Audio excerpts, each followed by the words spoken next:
பொதுவா ஒரு ரிலேஷன்ஷிப்ல இருக்கும்போது அதுல இருக்கிற ஹாப்பியான மூமெண்ட்ஸையும் நல்ல மெமரிஸையும் மட்டும்தான் ஃபோக்கஸ் பண்ணுவோம் இல்லையா?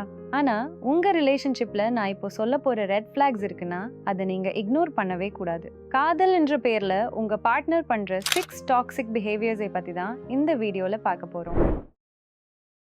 Red flag number 1, controlling behaviour. நம்ம ஒரு ரிலேஷன்ஷிப்ல இருந்தாலும் ரெண்டு பேரும் தனித்தனி இண்டிவிஜுவல்ஸ் தான். ரெண்டு பேருக்கும் தனித்தனி சாய்ஸ், இண்டிவிஜுவல் ஒப்பீனியன்ஸ் இருக்கும். ஆனா உங்க பார்ட்னர் உங்க லைஃப்ல இருக்கிற ரொம்ப சின்ன சின்ன விஷயங்களை கூட மைக்ரோ மேனேஜ் பண்ணி கண்ட்ரோல் பண்றாங்கன்னா அது ஒரு பெரிய red flag. For example, Lover படத்துல மணிகண்டன் கேரக்டர் அவன் கேர்ள் ஃப்ரெண்ட் கிட்ட கேட்குற மாதிரி, நீ ஏன் இந்த ட்ரெஸ் போட்ட, நீ ஏன் அங்க போன, இப்போ எதுக்கு இவங்க கூட பேசுறான்னு உங்க பர்சனல் சாய்ஸ், உங்க ட்ரெஸ்ஸிங், நீங்க யார் கூட இன்டராக்ட் பண்ணணும் வரைக்கும் எல்லாத்தையும் அவங்க கட்டுப்படுத்த நினைச்சா அது பியூர் டாக்ஸிசிட்டியோட சைன் தான்.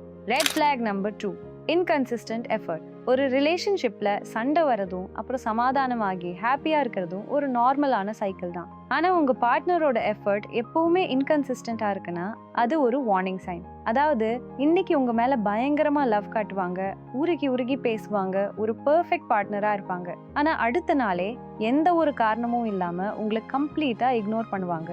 அவங்க பாட்டுக்கு அவங்க வேலையை பார்ப்பாங்க.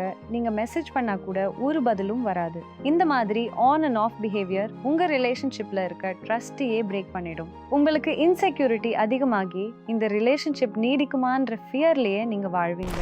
Red flag number 3, toxic jealousy and isolating. நார்மலா லவ்ல கொஞ்சமா ஜெலசி, பொசெசிவ்னஸ் இருக்கிறது ஓகே தான். ஆனா அது கை மீறி போய் உங்களை கட்டுப்படுத்துற அளவுக்கு மாறும்போது அது டாக்ஸிக் ஆயிடும். அவங்க இமோஷன்ஸை ரெகுலேட் பண்ண முடியாம உங்க லைஃப் சாய்ஸஸை கண்ட்ரோல் பண்ண பார்ப்பாங்க.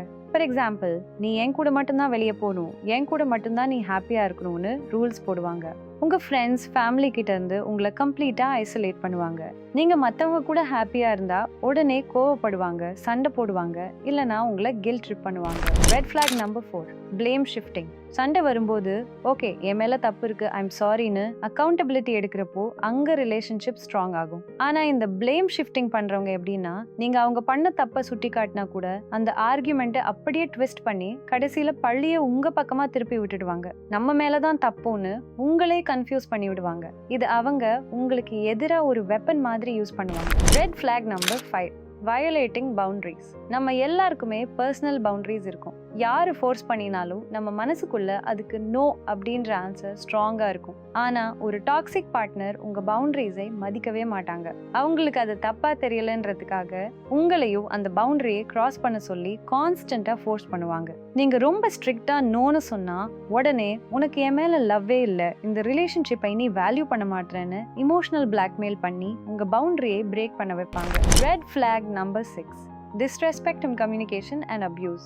சண்டை வரும்போது கோவப்படுறது ஓகே, ஆனா அதுக்கும் ஒரு லிமிட் இருக்கு. சண்டை போடும்போது திட்டுறது, கத்துறது, கையில கிடைக்கிற திங்ஸ் தூக்கி போட்டு உடைக்கிறது, இதெல்லாம் ரொம்ப நெகட்டிவான விஷயங்கள். இன்னொரு எக்ஸ்ட்ரீம், சைலண்ட் ட்ரீட்மெண்ட். எந்த ஒரு கம்யூனிகேஷனும் இல்லாம உங்களை ஒரு பெரிய குவெஸ்டின் மார்க்ல நிப்பாட்டிட்டு அவங்க போயிடுவாங்க. நீங்க உள்ளுக்குள்ளேயே அழுது புலம்பிட்டு இருக்க வேண்டியிருக்கும். இதுக்கும் மேல பப்ளிக் ஹியூமிலியேஷன். உங்க ஃப்ரெண்ட்ஸ் அல்லது ஃபேமிலி முன்னாடி உங்க அப்பியரன்ஸ், உங்களோட இன்செக்யூரிட்டிஸ் அல்லது உங்க ஃபேமிலி பேக்ரவுண்டை பத்தி பேசி கிண்டல் பண்ற மாதிரி சார்காஸ்டிக்கா அசிங்கப்படுத்துவாங்க. நிறைய பேர் டாலரேட் பண்ற வெர்பல் அபியூஸ் கூட ஒரு பெரிய ரெட் ஃபிளாக் தான். சண்டையில அவங்க உங்ககிட்ட எப்படி பிஹேவ் பண்றாங்கன்றது தான் அவங்களோட உண்மையான கேரக்டரை காட்டும். ஃபைனலி, எக்காரணத்தை கொண்டு மிஸ் பண்ணக்கூடாத விஷயம் பிசிக்கல் அபியூஸ். நிறைய பேர் சொல்லுவாங்க, அவங்க கோபத்துல லைட்டா தானே அடிச்சாங்க, சும்மா தானே தள்ளினாங்க, அதை மறந்துடுன்னு. ஆனா பிசிக்கல் அபியூஸை நீங்க ஒரு தடவை எக்ஸ்கியூஸ் பண்ணா அடுத்தடுத்த சண்டையில அதோட இன்டென்சிட்டி கூடிட்டே தான் போகும். எந்த ஒரு அபியூஸா இருந்தாலும்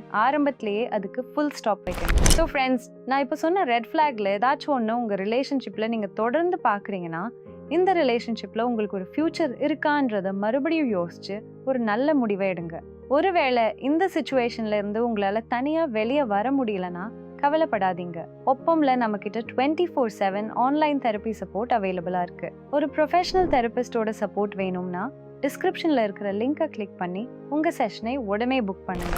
இந்த வீடியோ உங்களுக்கு யூஸ்ஃபுல்லா இருந்தா லைக் பண்ணுங்க, உங்க ஃப்ரெண்ட்ஸ்க்கும் ஷேர் பண்ணுங்க. இதே மாதிரி கான்டென்ட்டுக்கு நம்ம சேனலை சப்ஸ்கிரைப் பண்ணுங்க.